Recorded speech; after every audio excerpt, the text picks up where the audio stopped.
right. Hey, good evening. How you guys doing? Welcome to Share No. My name is John, and if you're here in the room or watching online, great to have you. We're in part 3 of this series called The Reality of Life. It's a little bit of a spin-off, if you will, on the game of life, the uber popular, over about 150 years almost, U.S. board game.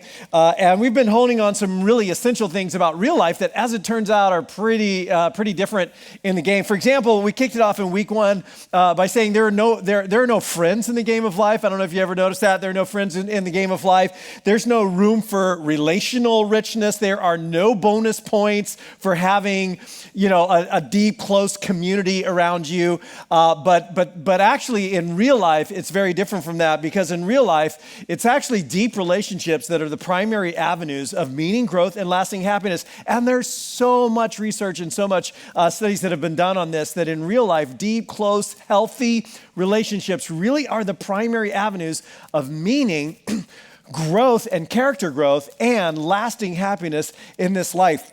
And then last week we addressed the question that's really the first question you want to ask or have answered when you're learning to play a brand new game, and that is, what's the win? All right, you're teaching me this new game. What's the point? How do you win? What's the objective? Because how you win the game changes or affects how you play the game, right? That becomes your strategy. That's what you're trying to do with every turn.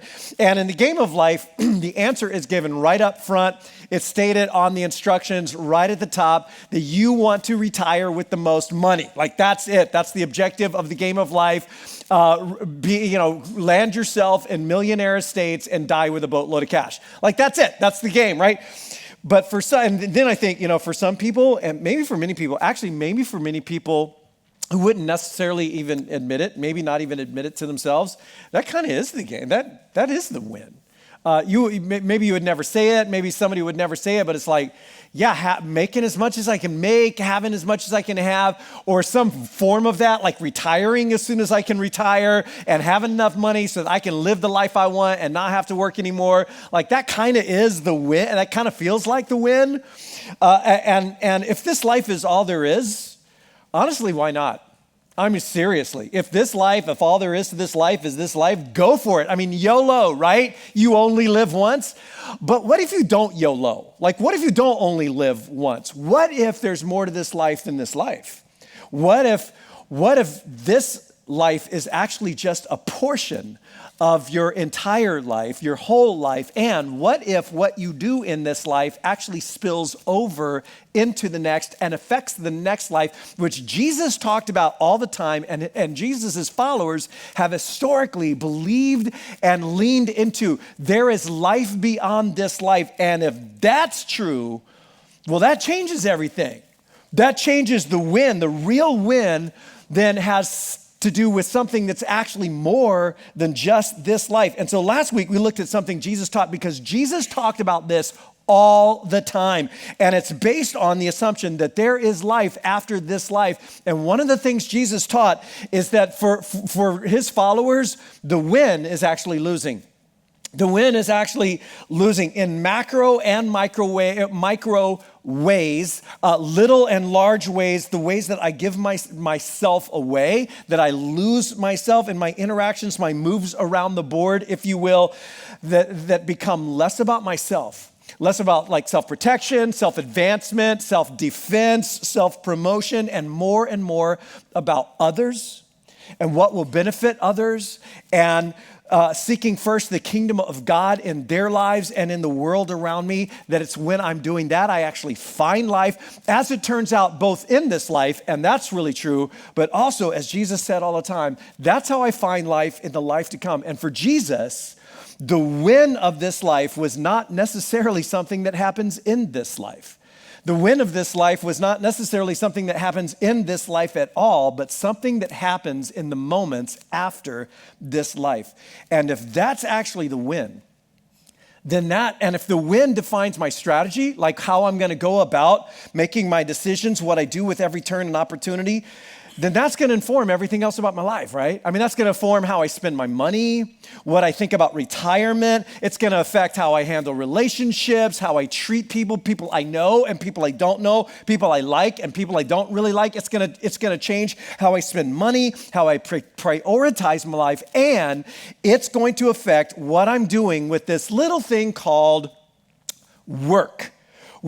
Now, the average American spends somewhere around 90,000 hours of their lives at work. It's roughly 50% of our adult waking lives. Our adult awake lives, 50% on work, community work, thinking about work, getting ready for work. In fact, we spend more on this one activity of life than any other activity ever in our lives except sleeping by a long shot. And yet for many Americans, this 50% of life is a struggle. It's disappointing. It's frustrating. It feels meaningless, totally off purpose. A few years ago, in fact, it was a number of years ago now, James Peterson and Peter Kim surveyed 200,000, or they led a poll that surveyed 200,000 Americans across the country. It was a really big deal when it happened. They asked Americans about all kinds of things about their lives. And when they asked people about their jobs, workers around the country frankly admitted to spending more than 20% of their jobs just goofing off. More than 20% just like wandering the halls or talking to people about non-work related things, just chit-chatting or watching cat videos or shopping online or doing any number of things completely unrelated to what they were getting paid to do. It's kind of like that old joke. Maybe you've heard that joke before. How many people work in your office? Answer, about half of them. And that turns out it's actually pretty true. Almost half of those surveyed admitted to what's called chronic malingering, just absenteeism, calling in sick when they're not sick, doing it regularly, leaving early and still being paid, doing it regularly. Only 1 in 4 surveyed said they give their best effort when they're at work. Only 1 in 4 said they work to realize their potential versus just getting a paycheck. About half of us genuinely believe, apparently, that we get ahead not by hard work, but by politics and cheating. And only 1 in 10 said that they were actually satisfied with their jobs. Now, again, those statistics are a little bit outdated. I think post-COVID, the situation is actually a little bit worse. From what I see in various news streams and such about work life, a considerable number of young men, especially, I've heard the number in the millions of North American young men completely checking out of the workforce entirely, living with their parents and watching video games. And then there's been this huge global movement of what's called quiet quitting. Have you heard of quiet quitting? Quiet quitting is when people stop working, but they don't tell their company. So it's like, I'm not doing my job anymore, but I'm still getting my paycheck because I do the very bare minimum that they think I'm still there and they keep paying me. According to one Gallup organization's article on this, their estimate is that up to 4/5 of the global workforce has either quietly quit or loudly quit just in the last few years alone. Now, if you're wondering what any of this actually has to do with like God and faith and your spiritual life, what you might find interesting is that God actually has a lot to say about your work life. In fact, I want to begin today just by setting the stage with some foundational work-life principles, if you will. You might even call this a theology of work. That's kind of a heady way of saying it. And then after that, I want to take an in-depth look at the best work advice I know of, the best work advice I've heard. And listen, if you're looking for your dream job or you're wanting to find that perfect job, you probably need to hear this. If you're frustrated with your current job and really just kind of ticked and feeling meaningless, you probably need to hear this. If you're a young adult or a youngish adult heading into the workforce, you probably need to hear this. If your whole goal when it comes to work is just make enough money so that you can not work, like your goal with regards to work is to not work, You probably need to hear this. And even if you're the 1 in 10 who actually enjoys and finds satisfaction in the job and you want to keep it, you probably need to hear this too, which I think is just about everybody. So turn to the person next to you and go, you probably need to hear this. Just turn to it, just like, you probably need to hear it. This is for you. It's probably not for me, but it's probably for you. Yeah, they probably need, and they probably do. Maybe you do too. And here are the foundational work-life principles. We're going to start right here. Number 1, hard work is actually part of our human dignity. Hard work is part of our human dignity. Did you know that the Bible, the story of scriptures, actually opens up with a scene of God at work? It's true. He's creating, he's forming, he's making stuff. In fact, the famous opening line of the document known as Genesis, the first document found and collected in Hebrew scriptures, says this famous line: in the beginning, God created. He created something. He created the heavens and the earth. And in fact, in the scene that follows, the first chapter of Genesis, it's describing the very first work week. That's what it's describing. In fact, whatever else you might think of those opening scenes of Genesis, like, is that literal, or how does that work with science and so forth? Good questions. Whatever else you might think of that opening scene, it's about work. It's about work. In fact, that opening scene is actually very clearly intended to form a kind of a paradigm for us in our work, where God shapes the world into this thing of beauty. He takes the chaos. He takes the raw stuff. It was formless and empty. And he takes all of this raw material and he begins creating order and beauty and goodness out of the chaos. There's sky and there's sea and there's land and trees and orchids and strawberries and eagles and ostriches, just over and over and over again. And at each point along the way in the story, he steps back from the work that he has done, and he takes it and he enjoys it. He finds some satisfaction in it, some pleasure in it, and he keeps saying over and over, that's good. That's good. And at the end of day 6, he looks back and he says, man, that is just very, very good.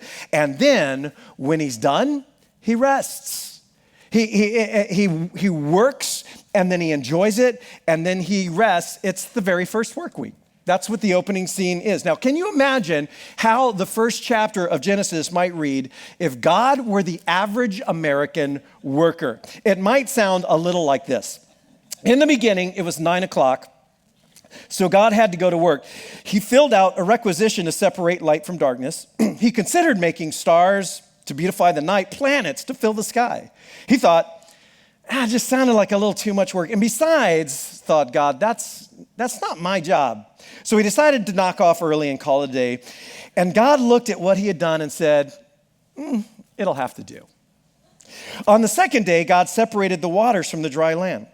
And he made all the dry land flat, plain, and functional, so that, behold, the whole earth looked like Nebraska. He thought about making mountains and valleys and glaciers and jungles and forests, but he decided it probably wasn't going to be worth the effort. And God looked at what he had done that day and said, it'll have to do. And God made a pigeon to fly in the air, and a carp to swim in the waters, and a cat to creep upon the dry ground.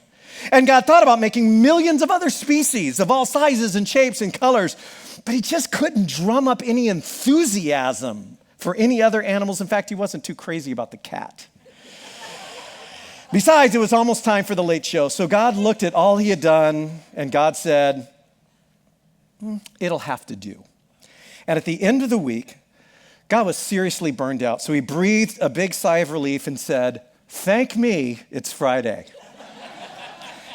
Now, that may be how the opening chapter of Genesis would read if God were the average American worker. But if you know anything about that story, or if you've ever read that story, you know that's not how God's story reads. He worked. He worked. He creates. He goes above and beyond. Like he sets the bar for achievement, for overachievement. He exercises imagination and ingenuity and creativity and initiative. He overachieved, and then he enjoyed it. He steps back and gains fulfillment and satisfaction and pleasure from what he's done. And finally, when it's over, he rests. He stops working. And then God created human beings. And according to the story, he created us in his own image. And the very first thing that God gives the human that he creates is a job. That's the first thing. He gives Adam a job. Here's how it goes in the story. The Lord God took the man, the Adam, the human that he made, and he put him in the Garden of Eden to what? To work it, to take care of it. And the implication is that we are to follow the example that God set. The Garden of Eden is brimming with potential, but it is not done yet. It is raw material, and the human must, as God did, like generate order and beauty and goodness and benefit. God created us to do that, to work, to create and add value with the raw materials that we have. In fact, a good definition of what work is, taken from the story of God in the first chapter of Genesis and the follow-up story of the Adam or the human that God makes, might go like this. Work is taking disorder and raw materials. That's what God does. He takes disorder and raw materials and then generating order and beauty and goodness that is of benefit to others, whether that's farming or teaching or cooking or nursing or building or project managing or parenting or making coffee, especially making coffee. Like, this is something that's going to benefit others, and I'm taking something that isn't that yet and I'm bringing that about to work and then to enjoy it, and then finally to rest. And that's the rhythm. Work is part of our dignity as human beings. Work is part of the image of God in us, what it means to be like God. But for most of us, for a lot of us at least, according to the survey, work is a place of boredom, frustration, humiliation, futility, failure. And here's our second principle. Futile work, which is very real, is actually a result of human failure. Futile work is a result of human failure. Now, if you ever read how the story begins, and some of you have, shortly after God's very good beginning, like everything's kicked off really nice, the whole story heads south, and it heads south quick, like by page 3 of the story, where the human beings that God had made in his own image actually opt against him. They choose against God. They choose autonomy and self-governance. They want to do their own thing. Sound familiar?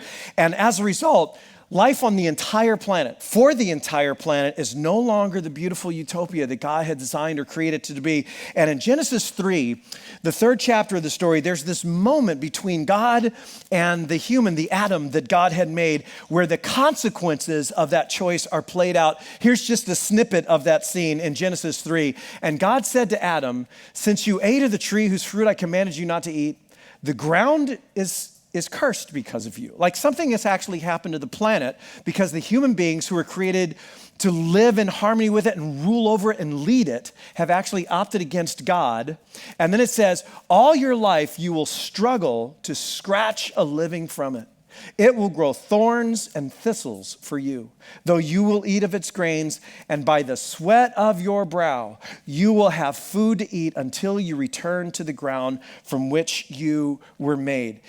Does that sound familiar? Maybe a little like your work week, like work is for you. And though your job might not have literal thorns and thistles, for some of you it might.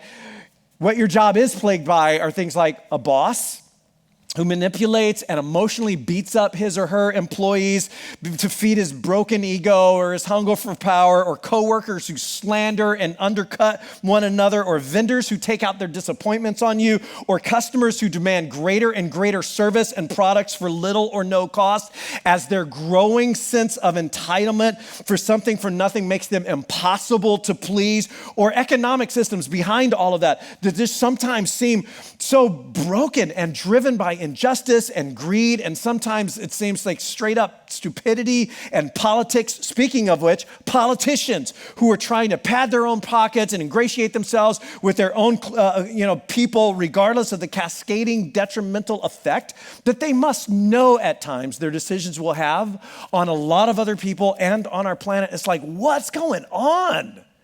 What's happening here? It's struggle. It's thorns and thistles and sweat. Why? Well, this document known as Genesis says, well, it's because of human failure. Humanity's decision to go our own way, do our own things for ourselves, and not just once upon a time and then and there, but again and again and again, even with you and me. And this is where many of us find ourselves right now in this work world thing, in that stage 2 of just feels like futility. Like, who cares? Anybody could do what I do. I'm not important. What I do isn't really significant. And work starts to feel, am I right, like a penalty box between weekends. It's like I'm just working for the weekend and I get stuck in this thing in the middle of weekends. But the story doesn't end on stage 2. Number 3, meaningful work is still part of God's plan. It's actually still part of God's plan. And though the planet is in this fallen state that results in futile work and thorns and thistles, God is in the business of redeeming human lives. He's in the business of redeeming the human story, and he's actually in the business of redeeming his fallen planet, of restoring his planet. God is actually still very much at work. And in fact, the story comes full circle. When John, one of the original followers of Jesus, is exiled on an island called Patmos, which is just off of modern-day Turkey in the Aegean Sea, and he writes what's called an apocalypse. Apocalypse is like a visionary genre of literature full of fantasy and visions and so forth. And this document is known famously as the Revelation. And in the closing scene of John's visionary document, heaven and earth are finally restored. It's like this long arc of, it begins so good, and then the storyline goes through so much darkness and tragedy and loss. And as it comes full circle, in the closing scene, heaven and earth have been restored. There's a new heaven and a new earth. And once again, there's work. There's work, that's right. It's easy to read over or glance past and not really notice. There's agriculture and commerce and craftsmanship and building and manufacturing and city life. Of course there's work, of course. Because the story has come full circle. And in the meantime, if you consider yourself a follower of Jesus, in the meantime, we are people who move towards that.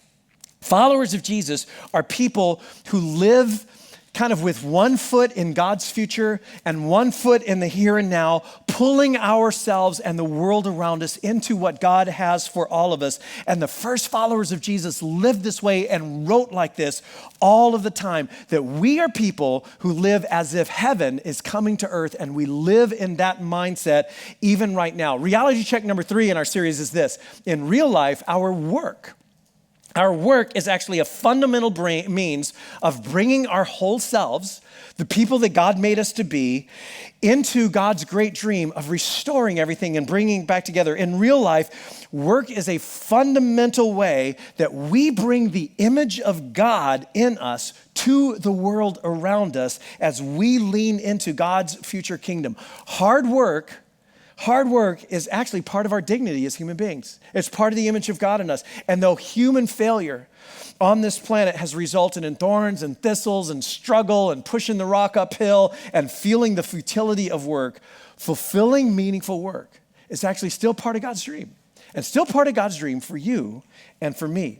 And so with that foundation laid, today I want to share with you what I think is the best advice ever. The best advice for moving from stage 2 to stage 3, from futile work to meaningful and fulfilling work. I want to look at something that a man named Paul, or the Apostle Paul, wrote to a group of Christians in the ancient Greco-Roman city of Colossae. It's a letter known as the Colossians. Colossae was in the Roman province of Asia in Western Turkey, modern-day Turkey, and he writes this letter to them. And what's interesting in the words we're going to look at is the context of the words, because the group of people he's addressing in these specific words, the group of people he's addressing are actually slaves. And in fact, slavery in the Roman Empire was ubiquitous.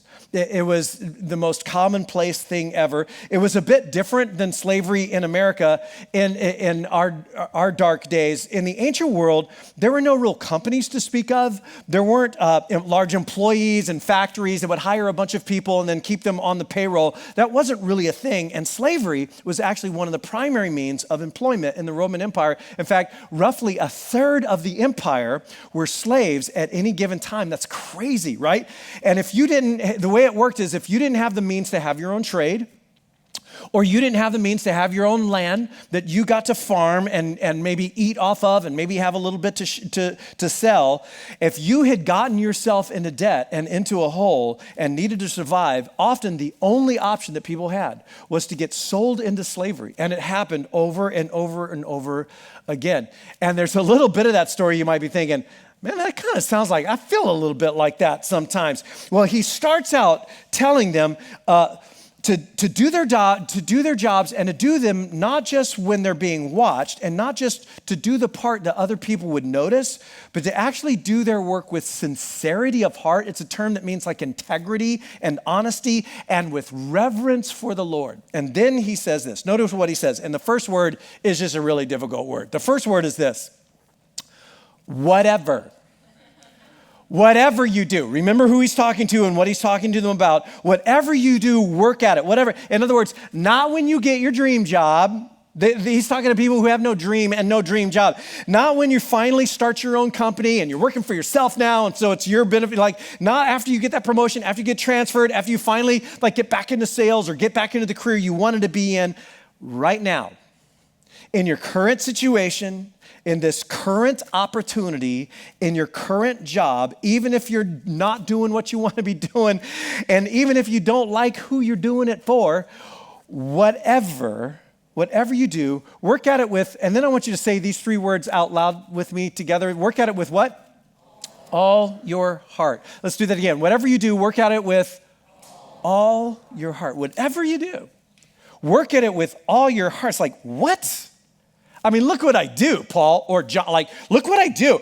Why would I put my heart into that? I mean, seriously, I'm putting my heart into my family, okay, putting my heart into worship, putting my heart in my relationship with God, putting my heart in my friends and my community. That makes sense. But God wants me to put my heart into my job, into my work. Why would I put my heart into my work? I'm just selling stuff. It doesn't even mean anything. I'm making something for somebody else to sell. I'm fixing something that somebody else sold that broke. I'm answering phones. Look at what I do. It's futile. And look at who I do it for. I mean, she doesn't even put her heart into it. My boss, she doesn't even care about and the way they treat me. Like they changed the whole bonus structure recently, and they're using the economy to manipulate the pay scale. And you want me to put my heart into something that the people above me don't even care about? Like, that sounds crazy, right? Why would I do that? And here's what he says. Whatever you do, work at it with all your heart, as if you're working for the Lord and not for people. As if you are working for the Lord, as in Jesus himself, and not for that human being. In other words, Monday morning, you go to work, I want you to do your job as if Jesus himself were your boss or your client, as if he was the one watching, as if he was the one noticing everything, as if he was the one you wanted to please, as if he was the one that was benefiting from your hard work, as if everything you did on the job reflected back on him. I want you to go to work. And whatever you do, wherever you're doing it, I want you to do it with all your heart, as if you are working for Jesus Christ himself. Now, what would that look like in your world?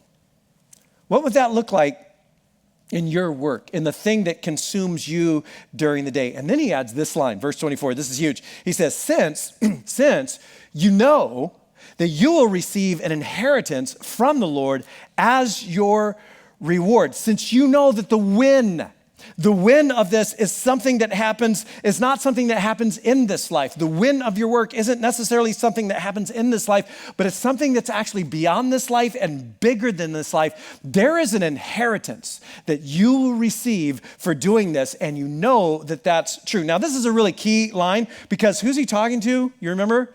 He's talking to slaves who are followers of Jesus in this community. In fact, the Jesus-following communities in the ancient world were these unique places where everyone of every social status was treated as equal and belonged, including people who had no rights in other areas of their lives. And in these communities, they were just treated as equals in every possible regard, and that's who he's talking to. Now, there's one thing that, for the most part, a slave will never have, and that's an inheritance. Now, that's not always true, because sometimes wealthy landowners did actually leave everything to a slave or a key person in their household. But for the most part, they're not looking at having a future. You're not family. Even if they care for you, there's no profit sharing. It doesn't matter how hard you work, what value you feel like you're contributing. You have no share in the estate. You have no inheritance. You don't have a future because of what you're doing. And Paul says, but you're not working for them.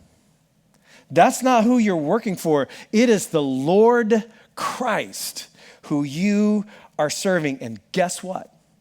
He's watching you, and he notices. He notices what no one else notices, and he will reward you. He will reward you, and that will be the win. And when we're doing, basically what Paul is saying here, because this term inheritance is the language of the promised land. It's the language of having this future that I look forward to, where God will provide. And he's saying what we're doing now actually echoes into eternity. Now, this is part of Jesus' constant teaching, that what we're doing now ripples not only into this world, which is a big deal enough. And by the way, everything you do at your work is rippling into the world, for better or worse, in one way or another. But it's not just that. It's actually rippling into the next world as well. There is an inheritance. That's the win. In fact, you can put this down if you want to. Your work has eternal implications, even if it seems to have no eternal value. Your work actually has eternal implications, even if it feels like it has no eternal value. If you're thinking that what you're doing doesn't matter, it actually does. If you feel like what you do has no future, you do. You actually have a future. So whatever you do, you work at it with all your heart, as if you were working for the Lord, not for other human beings, because you know that you will receive an inheritance from the Lord as your reward. It is the Lord Christ that you are serving. So I want to end with a couple questions, just something to think about, something to chew on. Question number one. Are you working wholeheartedly? Are you working wholeheartedly? Now, we all know what half-hearted work looks like, right? Half-hearted work looks like you do as little as you can unless they're watching, right? You appear to be very busy, even when you're not. You insinuate yourself into important things to make yourself look important. You cut corners when you can. Nobody will notice. You take off as early as you can, but you look really busy and stressed out when you're doing it. You take credit for as much as you can, even if it's not yours. And you spend as much time as you can on social media and Amazon and YouTube. And we tend to think what I call the win-then myth. Yeah, well, that's what I'm doing now. But if I got a better job, I'd be a better worker. When I get to a better company, then I'm going to step up and I'll be a worker. When I get that dream job, when I'm finally in my occupation, my field, the place I want to be doing fulfilling work, then I will be a better worker. One day I'm going to get back into my industry, and then I will be a hard worker. But there is a really important principle that you need to know about this part of it, and it goes like this.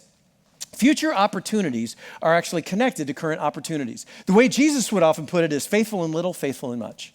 Future opportunities are connected to current opportunities. And Jesus would talk about this all the time. People who are faithful in little things that don't seem to matter, they will be faithful in big things that matter. And people who are unreliable, who drop the ball and you can't count on them in little things, are going to be people who are unreliable and drop the ball and you can't count on them in big things. It is this principle that comes again and again. And maybe you find yourself right now in a job situation and it's not where you want to be. It's not really what you want to be doing, and you're praying like, God, help me with this. Help me find a better job, or help me find some more fulfilling work. Help me know what I'm supposed to be doing with my work, where I'm supposed to be working. And God's like, hey, great. Yeah. First thing real quick, do what you're doing now with all your heart. It's like, oh, okay. I'm not talking about that. I'm talking about like the next thing, God. Can we just talk about that? Like my dream job, my career, that's what I'm wanting. That's like, we'll get to the next thing. I'm actually very interested in your work. Your work is part of the reflection of my image in you. But first things first, step one is do what you're doing now with all your heart as if you're doing it for me. Yeah. But God, this is part-time. But God, what I'm doing doesn't really even matter. God's like, I know all about it. Step one, fully engage this opportunity that you have that's in front of you as if it actually came from me. Fully engage this opportunity as if your next opportunity depended upon it. Faithful in little, faithful in much. Faithful in little, faithful in much. In fact, you can ask yourself this question. Given your current performance at your job, would you trust you with something better? As you're praying for God to give you something better, given your current performance at job, like, would you trust you with a better opportunity? Are you working wholeheartedly?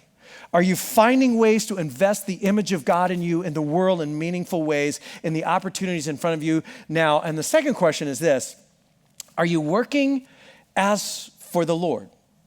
Are you working as if you're working for the Lord? So what does that mean? Someone who works as if they're working for the Lord is someone who puts excellence into things that won't necessarily be noticed by anybody but God. It doesn't stop them that no one will ever see behind that thing that I was supposed to clean. I'm going to do it because I know who will notice that. Working for the Lord is someone who works for an eternal paycheck. Works for an eternal win, not just a monetary paycheck. It's somebody who works with the highest levels of integrity and sincerity of heart and honesty. It's someone who sees that it's not just their spiritual life, but actually their work life, and in fact, the whole of their lives that is part of their worship or devotion to God. So as we end, ask yourself this question: what would it look like for you to go to work Monday morning or the next time you're scheduled as if Jesus himself were your boss? What would it look like for you to go to work Monday morning or the next time you have to go to work as if Jesus himself were your boss, as if you were working for Jesus? What would be different about how you work? A guy told me a story a little while ago. He's a construction guy. We'll call him Bob, Bob the Builder. That's not his name, but I'm going to call him that. And one day, he builds homes, residential, and he was out pouring a driveway for a home in a new development, and he's kind of in a bad mood. He was like, I was cranky because the construction industry can be a really difficult industry. There's a lot of red tape. There's a lot of people who aren't necessarily the best human beings working around you all the time or the best attitudes, and so he's just kind of up against it. When down the street, he hears this loud music blaring, and up the road comes the porta potty guy. Now, I don't know if that's the guy's title on his business card, but that's what, you know who I'm talking about. It's not official, but he's a porta potty guy. And he's the guy that shows up at the job sites and cleans the porta johns, right? And if you've ever been around a porta john when it's being cleaned, and I haven't, but Bob said, it is not pleasant. Like there are smells that come out of that little stall when it's being cleaned that are an assault to the senses. And so the porta john that he was coming to clean is right next to the driveway, and that's where they're all working. So the whole crew, they do this quick assessment of like, they see him coming, they know where the porta john is, and they know what they have to do that morning. And so there's just this collective like, that kind of comes from the group as they look each other. They've got to work right next to this thing while it's being happened. And the guy gets out of the truck, and the first thing that Bob notices is that he's not their regular guy. He's a new guy. He hasn't seen them before. He's like this big guy. He's got tattoos everywhere, and he grabs his tools and he grabs the hose, and he marches up the yard, and they're just all bracing for the misery that's about to happen. And he goes into the porta john, and then the next thing Bob says he notices is the guy is in there like forever. And you would think, like, how long does it take to clean a 2.5 by 2.5 foot stall? And most people, when they do something like that, I mean, it's just such a nasty job. You just want to get in, get out just as quickly as possible. But he doesn't. Like, he's this big guy, and he's got all of his tools, and he's kind of bumping around there, and he's taking forever. And then Bob says, all of a sudden, there was this incredible aroma that came wafting through the workplace, and they all look at each other. It's like the most pleasant thing. They're shocked. They're like, what is this? And then finally the guy comes out. And Bob felt like he had to say something. So he says, you know, you got that thing smelling so good, I kind of feel like I want to go in there. And the guy says, hey, you know what? The guy who's been serving you, he's been doing a terrible job. But I'm going to take care of you. From now on, it's going to be different from here on out. And Bob's like, well, gee, thanks. And the guy says, oh yeah, I work for the Lord. Bob's like, I'm sorry, excuse me? Yeah, I do my work for the Lord. And he gathers up all of his tools and his hose and he walks back to the driveway. He puts them all in the truck. He turns on his loud music and he goes driving up the street and around the corner. And Bob says, I was so overwhelmed. Something happened to me in that moment. I walked back up the driveway and I sat on the stairs of the house we were building, tears in my eyes. And I looked up and I said, Lord, how could I ever complain? How could I ever complain? And why in the world can't I have the same attitude about what I do? Like when here's this guy, and he certainly didn't stand at his high school graduation going, here's where I want to be in 10 years. Like this is my career path. Father, forgive me. Forgive me. But whatever you do, wherever you are for this period of time and whatever you got to do while you're doing it, you do your work wholeheartedly as if you were working for the Lord himself, not for human beings. So are you working? Are you working wholeheartedly? And are you working as if Jesus himself were your boss? And we will pick it up right there next week in part 4 of the reality of life. But I want to take a moment and pray for us. And as we pray, I want you to turn your thoughts to the next work experience that you'll have, whether you're working in the home or on a job site or doing a project or something like that.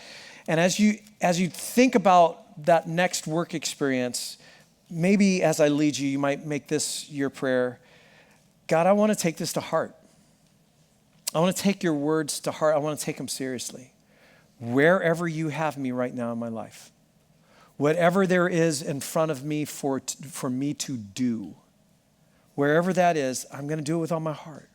I'm going to do it with all my heart. I want to bring the image of God in me to the things that you have put in front of me, not just when I can be seen, not just when I can be noticed. I want to do it with integrity. I want to do it with sincerity of heart and with reverence for the Lord. This week, I want to do what I do as if you were my boss. Forgive me for ever doing anything less. And I pray that in Jesus' name, amen. Well, hey, thanks so much for being with us today in part 3 of our series. Before you take off, I just want to remind you, if you got anything out of this, you want to watch it again, or you want to share it with somebody, why would you ever want to share this with anyone? You can find it on youtube.com/OurTerranova. As you're getting ready to go, Scott was telling you about these Connect cards a little while ago, and we love hearing from everybody. We love hearing from you. You can write "Tour Me" somewhere on this card. You can tell us how we can be praying for you. And if you're our guest here today, again, thank you so much for being here. Just let us know as much about yourself as you feel comfortable sharing. We would love to get to know you better. You can drop that in the offering basket on your way out. You can also, we hardly really mentioned this, there's this Summer Subs flyer. A bunch of people have already signed up, which is cool, but we, because summer being what it is, would love to have another dozen more, just finding a week or two where they can jump in and say, yeah, I can be part of the team. Super easy to do. Just circle weeks that work for you. Get your calendar out on your phone. Find a date or a weekend that works, and service times, put your name and an email that you actually check on there. You can throw that in the offering basket, and of course, you can throw your offering envelopes in the offering basket too. And this is especially for people who call Terranova their home. So if you're our guest, we don't want you to feel any pressure to give. You're sitting in a room with some of the most generous people in Orange County, and just grateful for the generosity of this community. A lot of people give online and give on the app. If you don't have the app, you can download it off the App Store and Google Play, and there's a lot of other things on the app as well. So you can do all of that while you're heading out of the room, but I hope you'll come back next week for part 4 of our series as we pick up where we left off. Another thing to talk about that people don't often talk about or think about. I'm excited for it, and I hope you will be too. God bless you. May you do what you do with all your heart as if for the Lord. We'll see you back next weekend for part 4 of the series. Have a great week.